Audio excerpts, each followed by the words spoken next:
Assalamualaikum warahmatullahi wabarakatuh. Selamat datang di program kami. Pada kesempatan kali ini, kita akan mendalami pemahaman komprehensif mengenai kerangka hukum, prosedur penyusunan, dan implementasi instrumen perencanaan kota di Indonesia.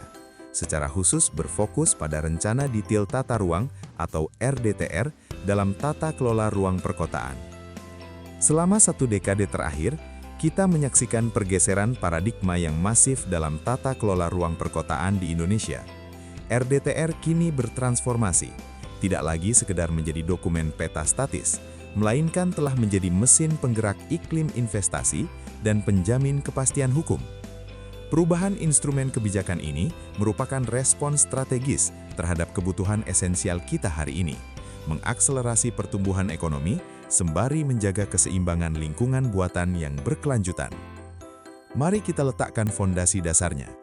Merujuk pada Peraturan Menteri ATR BPN Nomor 11 Tahun 2021, RDTR didefinisikan sebagai rencana terperinci tentang tata ruang wilayah kabupaten atau kota yang dilengkapi dengan peraturan zonasi.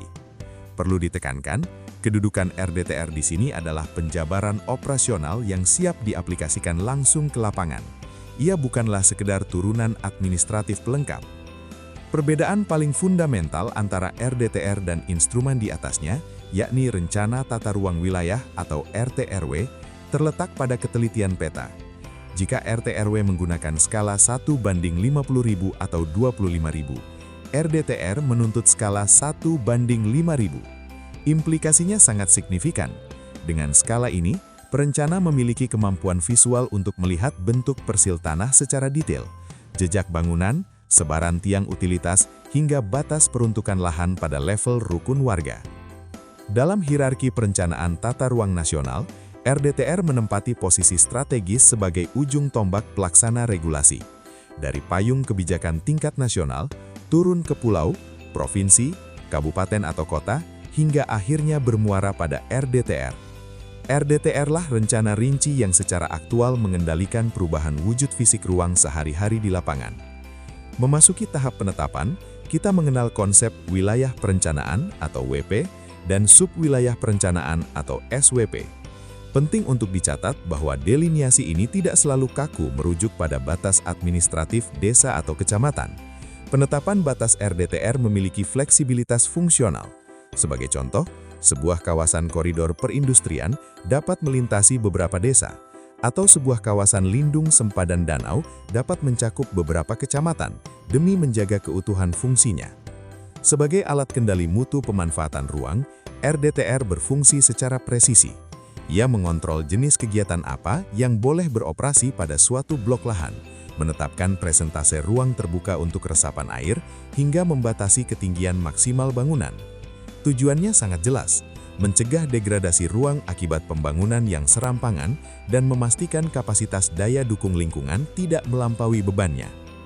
Salah satu revolusi terbesar RDTR terlihat dalam sistem perizinan berusaha berbasis risiko melalui Online Single Submission atau OSS. Saat ini, dokumen izin lokasi telah bertransformasi menjadi kesesuaian kegiatan pemanfaatan ruang. Jika sebuah daerah telah memiliki RDTR yang terintegrasi, KKPR dapat diterbitkan secara otomatis dalam hitungan hari, bahkan jam. Berbeda jauh dengan proses manual yang bisa memakan waktu berbulan-bulan tanpa adanya RDTR. Secara arsitektural, RDTR juga berelasi kuat dengan rencana tata bangunan dan lingkungan. RDTR memberikan pembagian blok dan subblok peruntukan lahan dalam format 2 dimensi. Pembagian ini kemudian diterjemahkan oleh RTBL ke dalam rancang bangun 3 dimensi. Disinilah peran arsitek kota krusial. Mereka merujuk pada matriks zonasi RDTR untuk merancang fasad bangunan dan mengalokasikan ruang terbuka hijau yang harmonis. Bagi pemerintah daerah, RDTR bertindak sebagai panduan penyediaan prasarana. Dokumen ini merinci lokasi pasti pembebasan lahan untuk puskesmas, jalur pipa air kotor, hingga jaringan kabel listrik tegangan menengah. Kejelasan rencana spasial ini memudahkan dinas teknis dalam merumuskan rencana kerja dan anggaran daerah yang jauh lebih terarah dan efisien. Untuk mempertegas perbedaannya, perhatikan tabel komprehensif berikut. Anda dapat membandingkan sifat rencana, ketelitian skala peta, muatan utama, fungsi pengendalian, batas wilayah, dan bentuk produk hukum antara RT/RW dan RDTR. Keduanya memiliki fungsi yang saling melengkapi, namun dengan tingkat operasionalisasi yang sangat berbeda di lapangan. Penerapan RDTR memberikan manfaat berlapis. Bagi masyarakat, ia memberikan kepastian hukum atas tanah dan ruang hidup, serta menekan secara drastis angka sengketa lahan. Di sisi lain, RDTR menjamin ketersediaan ruang terbuka hijau, mempermudah pengawasan terhadap pelanggaran bangunan, dan pada akhirnya berkontribusi pada peningkatan pendapatan asli daerah dan daya saing ekonomi wilayah. Namun demikian, penyusunan RDTR di Indonesia tidak lepas dari tantangan teknis dan administratif. Kita masih menghadapi isu keterlambatan target nasional, ketiadaan peta dasar skala 1:5000 yang memenuhi standar Badan Informasi Geospasial, keterbatasan anggaran di beberapa daerah, hingga kurangnya kuantitas tenaga ahli perencana wilayah, khususnya di tingkat kabupaten pinggiran. Mari kita telaah tahapan penyusunannya. Proses dimulai dari tahap persiapan, pembentukan tim lintas perangkat daerah, penyusunan kerangka acuan kerja, dan penetapan deliniasi. Setelah itu dilakukan pengumpulan data primer melalui survei lapangan secara komprehensif, dipadukan dengan data sekunder dari instansi terkait, termasuk pengadaan peta dasar berskala 1:5000. Data yang terkumpul kemudian diolah menggunakan sistem informasi geografis untuk memetakan pola permasalahan ruang. Di tahap ini, perencana melakukan simulasi daya dukung lingkungan dan analisis tren pertumbuhan ekonomi. Hasilnya akan bermuara pada perumusan tujuan penataan, serta penyusunan struktur ruang dan pola ruang yang dikunci dalam matriks ITBX. Tahap krusial berikutnya adalah menerjemahkan materi teknis spasial ke dalam bahasa hukum melalui rancangan peraturan kepala daerah atau Ranperkada. Proses ini diiringi rapat koordinasi lintas sektor di Kementerian ATR BPN. Setelah persetujuan substansi terbit, RDTR ditetapkan melalui peraturan kepala daerah dan peta digitalnya segera diunggah ke dalam sistem OSS. Jika kita membedah muatannya, struktur ruang pada RDTR merinci jaringan pergerakan, mulai dari jalan arteri hingga jalan lingkungan, lengkap dengan penetapan dimensi ruang milik jalan atau rumija. Selain itu, terdapat rencana jaringan energi, telekomunikasi, air minum, drainase mikro, hingga persampahan yang fokus pada distribusi pelayanan akhir langsung ke titik konsumen. Sedangkan pada muatan pola ruang, dilakukan pembagian ketat antara zona lindung dan budidaya. Zona lindung mencakup ketetapan sempadan pantai, sungai, danau, dan keharusan ruang terbuka hijau perkotaan minimal 20%. Sementara zona budidaya dibagi secara mendetail menjadi subzona perumahan kepadatan tinggi, sedang, rendah, area perdagangan skala lokal dan wilayah, serta fasilitas umum. Pola ruang tersebut kemudian dipecah ke dalam unit terkecil melalui konsep blok dan subblok. Sistem pembagian wilayah kota ini menggunakan batas halangan fisik permanen seperti jalan atau sungai. Setiap subblok memiliki identitas kode angka dan huruf yang secara presisi disinkronkan dengan sistem pendataan Badan Pertanahan Nasional guna mendukung otomatisasi perizinan elektronik. Seluruh pengaturan operasional tersebut dikendalikan melalui peraturan zonasi berupa matriks ITBX. Matriks ini menetapkan status hukum suatu kegiatan. I untuk diizinkan, T untuk terbatas, B untuk bersyarat, dan X untuk dilarang secara mutlak.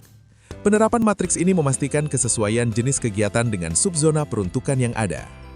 Lebih dalam lagi, zonasi mengatur intensitas pemanfaatan ruang melalui 4 instrumen pengukur utama: koefisien dasar bangunan, koefisien lantai bangunan, koefisien daerah hijau, dan koefisien tapak basemen. Presentase dan rasio ini bukan sekedar angka matematis, melainkan penentu langsung tingkat kepadatan populasi, kelancaran sirkulasi udara, hingga kemampuan resapan air kota. RDTR juga menetapkan ketentuan tata bangunan dan garis sempadan bangunan. GSB diukur secara cermat dari as jalan, tepi sungai atau lintasan rel. Ketentuan ini mencakup pengaturan jarak bebas antar bangunan yang krusial untuk sirkulasi udara dan mitigasi rambatan api, hingga aturan fasad arsitektur yang mengintegrasikan ornamen budaya lokal. Untuk area spesifik, digunakan teknik zonasi tumpang susun atau overlay zoning. Misalnya pada kawasan rawan bencana, terdapat larangan mutlak pembangunan fasilitas umum di zona rawan tsunami. Begitu pula pada kawasan cagar budaya, di mana diatur larangan penambahan tinggi bangunan secara ekstrim dan kewajiban mempertahankan morfologi arsitektur historis. Sebagai respons terhadap mobilitas modern, RDTR memfasilitasi konsep Transit Oriented Development atau TOD. Instrumen ini memberikan insentif seperti bonus peninggian batas KLB bagi pengembang yang membangun infrastruktur pejalan kaki yang terhubung langsung dengan stasiun. Sebaliknya, RDTR menerapkan disinsentif berupa pengurangan rasio parkir mobil untuk memaksa pergeseran moda ke angkutan umum massal. Pada akhirnya, dari sudut pandang makro, implikasi RDTR sangatlah besar terhadap investasi dan ekonomi. RDTR mengeliminasi ruang abu-abu yang sering memicu pungutan tidak resmi dan rantai birokrasi yang panjang. Kini, investor dari seluruh dunia dapat melihat blok tanah yang diizinkan secara online, mengubah waktu tunggu perizinan dari yang berbulan-bulan menjadi hitungan jam.